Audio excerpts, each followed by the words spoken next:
Olá, aluna! Olá, aluno! Como vocês estão? Espero que estejam bem. Sejam muito bem-vindos a mais uma aula do nosso curso de rede de computadores, trazendo a vocês nesta aula a parte 2 da aula que falaremos um pouco mais a respeito sobre firewalls de proxy e também firewalls de aplicação.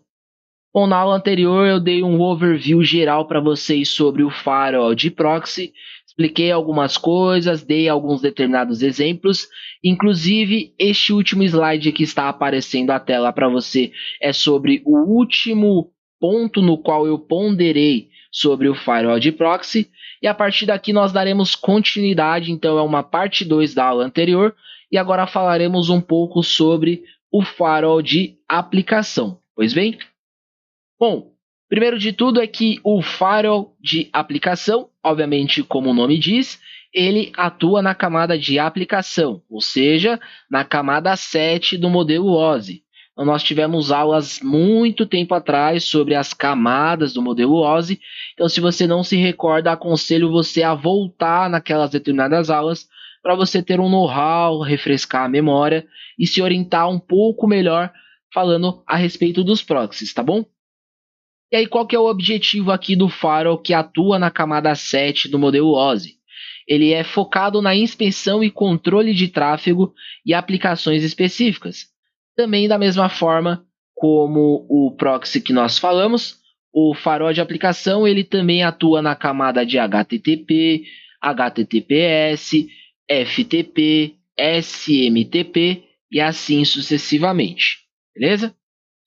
Bom, e aí como que ele funciona? Então existem aqui algumas etapas, assim como nós vimos na anterior, e aqui existe inicialmente uma inspeção profunda, que seria a inspeção profunda.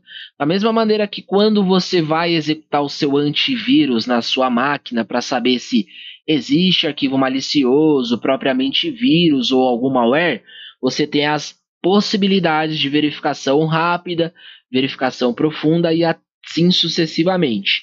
Aqui existe a inspeção profunda justamente para estes tipos de cenários, ou seja, para que você literalmente faça uma varredura no contexto geral e não deixe nada passar batido, tá bom? Ou seja, analisam o conteúdo das mensagens de aplicação, verificando padrões de uso e comportamento, tá bom? Então existe uma análise a partir ali de determinados algoritmos, obviamente nós não vamos saber explicar sobre os algoritmos e como eles funcionam, mas nós deduzimos que é algo bem complexo.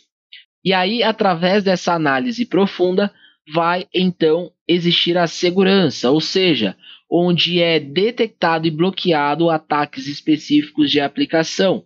Então, aqui um exemplo no qual eu coloquei para vocês, eu estou falando, por exemplo, sobre base de dados. Então, eu estou falando sobre banco de dados, ou seja, locais onde informações são armazenadas, na maioria dos casos, informações importantes, na maioria dos casos, informações pessoais, dados pessoais, na maioria dos casos, dados sigilosos.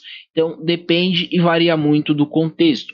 Então, nós poderíamos colocar aqui como exemplo banco de dados de redes sociais, que aí nós estamos falando sobre dados de determinadas pessoas, tanto sobre endereço como dados pessoais. Muitas dessas pessoas colocam CPF, RG e assim sucessivamente.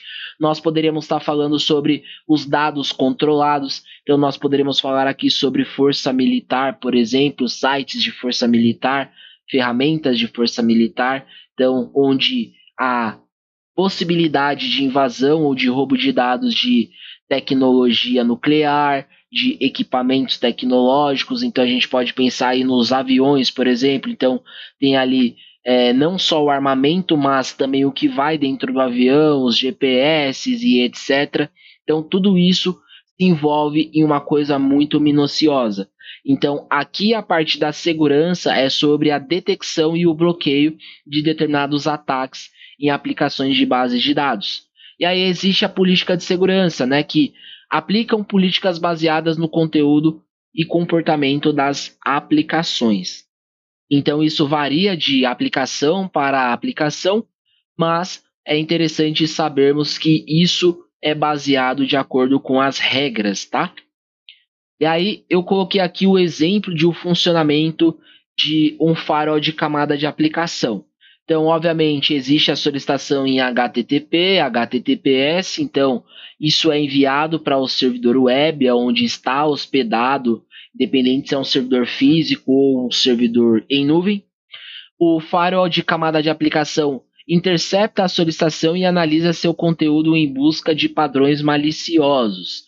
Então, assim que você faz a solicitação ao endereço, dentro da camada do modelo OSI, antes das coisas acontecerem, antes de você conseguir perceber que está sendo redirecionado para onde você quer, existe esta camada no qual intercepta e faz a verificação dos padrões de conteúdo para saber se existe coisas maliciosas ali ou não, beleza? E aí, se a solicitação obviamente for segura, é encaminhado ao servidor, onde vai te dar a possibilidade de acesso. Caso contrário, é bloqueado e uma resposta de erro é enviada ao cliente. Então, isso vai variar de aplicação para aplicação, de servidor para servidor. Então, pode dizer ali que existe uma tentativa maliciosa, pode dar uma mensagem genérica de que não é possível ter o acesso. Isso é bem variável, tá? Então, as mensagens aqui não têm muita importância no contexto. E aí eu coloquei para vocês alguns cenários também. Então, o primeiro cenário, ele vem aqui sobre o provedor de serviços web. Provedor de serviços web de e-commerce que precisa proteger as suas aplicações web contra ataques específicos.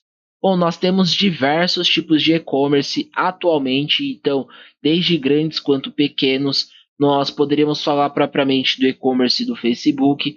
Isso não vai ter tanta importância, tá? O que nós precisamos saber é como as coisas acontecem quando o firewall de aplicação ele entra em ação. Então, aqui neste cenário, né, para um serviço de e-commerce, nós utilizaríamos esse tipo de firewall.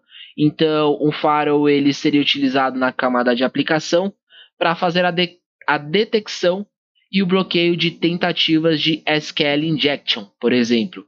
Outras vulnerabilidades também podem existir, mas como o contexto e o exemplo no qual eu precisei colocar para vocês terem um entendimento maior, é sobre esse. Então, tentação de invasão de banco de dados, por exemplo. Segundo exemplo seria empresas de telecomunicações. Também nem preciso citar aí grandes redes, né? Nós temos Vivo, temos TIM, temos Claro, temos Oi, não lembro se ainda existe a Oi, temos a Nextel e assim sucessivamente, tá? Então, neste cenário, neste contexto, partindo deste princípio, uma empresa que oferece serviços de comunicação e precisa garantir a segurança e a integridade das mensagens. Então aqui nós estamos falando até mesmo de vários tipos de chegadas de mensagem. Então nós temos, por exemplo, as URAs, que elas vão receber as nossas chamadas, e isso obviamente é transformado em texto, e esse texto é gravado em um banco de dados. Nós vamos ter as chamadas por chat, nós vamos ter as chamadas por WhatsApp, nós vamos ter as chamadas por e-mail, enfim, tudo vai ser gerado, tudo vai ser anotado, tudo vai ser gravado, tudo vai precisar estar armazenado em um banco como um histórico, tá bom? Então, aqui é um exemplo mais do que perfeito para me mostrar para vocês que não apenas falando sobre sites, sobre endereços e etc, mas que todas as outras coisas que existe o TI em volta também acaba sendo armazenado. Então, a URA no qual você liga lá para fazer a verificação do seu saldo, para fazer a recarga, às vezes para colocar um exemplo hipotético aqui, para reclamar de um produto que ainda não chegou, ou para reclamar de um produto que veio errado e etc. Isso você faz por chamada. Porém, a sua chamada ela acaba sendo gravada e vira um texto na base de dados. Então, acaba sendo gravado num banco e existe a vulnerabilidade tanto da invasão quanto do roubo e etc. Né? Então, como eu mencionei anteriormente, o SQL injection, por exemplo. Bom, e aqui qual que é o uso, tá? O uso de um firewall na camada de aplicação para inspecionar e filtrar tráfegos de VoIP, garantindo que apenas os tráfegos legítimos e seguros passem pela rede. Todo mundo acho que sabe o que é um VoIP, né? Acho que eu não preciso entrar um pouco nesse contexto, é mais voltado à telefonia, não faz muito jus ao que eu estou passando no curso, então não é bom eu comentar e fugir um pouco do assunto, tá? Mas se vocês tiverem curiosidade, tem aí vários métodos, vários meios de vocês saberem, de vocês estudarem, de vocês pesquisarem. Então pega aí, digita o que é VoIP no Google, no Chat GPT, no YouTube, e vocês vão achar um zilhão de assuntos sobre, beleza? Bom, pessoal, essa foi a parte 2 da aula no qual nós falamos um pouco mais a respeito sobre os firewalls. Desta vez falando mais sobre firewalls de proxy e também aplicação. Eu espero que vocês estejam entendendo, que vocês estejam gostando. Eu sei que está muito teórico, mas nós precisamos de teoria para nós podermos saber na prática. Espero que vocês tenham paciência e que vocês continuem acompanhando com muito entusiasmo e muita garra. E assim que possível, nós sairemos do teórico e partiremos para o prático. Vou me despedindo por aqui mais uma vez, já está ficando bastante extensa essa parte 2. Me despeço de vocês, fiquem com Deus e até breve.